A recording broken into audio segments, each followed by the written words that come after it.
governance.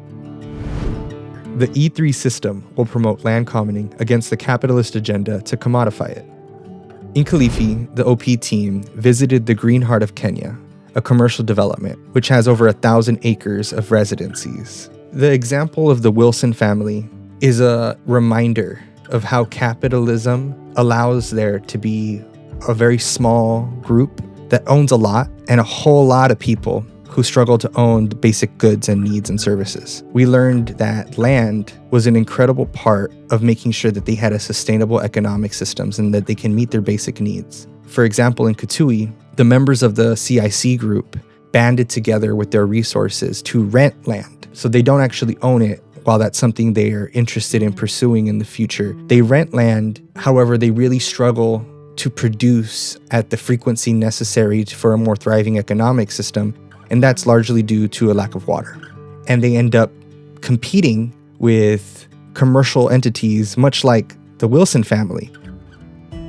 When you contrast this to Mukuru in Nairobi, you see a situation where people have almost no access to resources, starting with the land itself.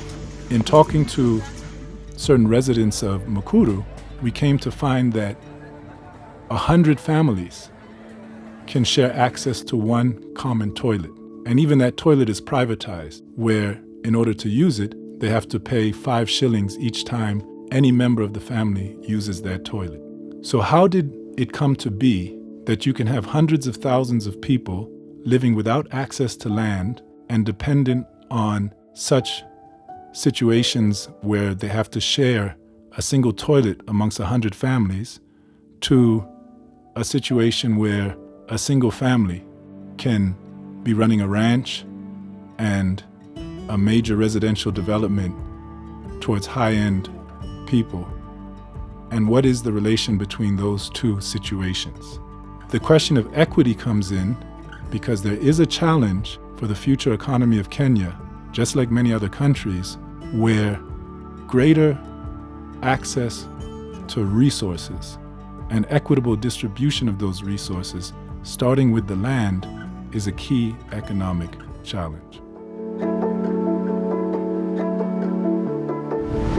Enabling global communities to envision and co-design alternative futures lies in trauma-informed and resiliency frameworks. The OP team was interested in engaging with community members living in Kakuma and Kalubiye refugee camp to learn from them about their understanding of economic systems, their engagement with the community inclusion currencies, and also to hear their stories to involve their perspectives in co-imagining E3 system. Kakuma and Kalubiye refugee camp are operated by the United Nations and the Kenya national government.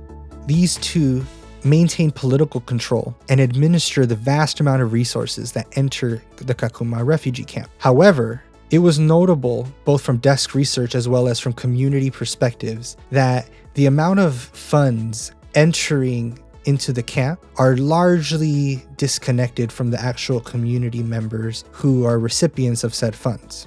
Overall, the camp management is under the UNHCR, which channels funding to different humanitarian agents that then distribute and disperse those through projects. So ultimately, the millions of dollars that are entering in through the UNHCR first make their way to the salaries of the many humanitarian organizations that exist in the camp. After paying their salaries, the remaining funds goes to projects, and then those projects and the outputs from those projects make their way to the Kakuma and Kalubiye community members.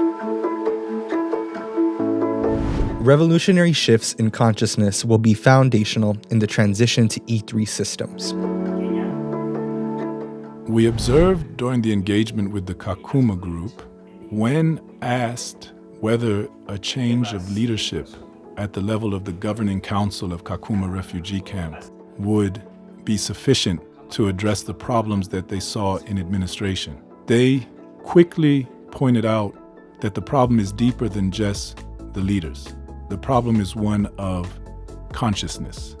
They qualified that by saying the people responsible for administering the programs within Kakuma, that they're operating from a standpoint of nepotism, self-interest, and petty power politics that mean whatever decisions are made above them will not translate into the intended outcomes unless the very consciousness of the people responsible for administering is changed. And they considered this a call for revolutionary consciousness. They actually saw that the new type of consciousness, in order to be able to achieve the outcomes, is so different from what is currently dominating that they used the word revolutionary. And they said that this is a type of education that's needed at all levels, from the regular primary, secondary, and tertiary schools to also the traditional leaders or the chiefs who participate in the system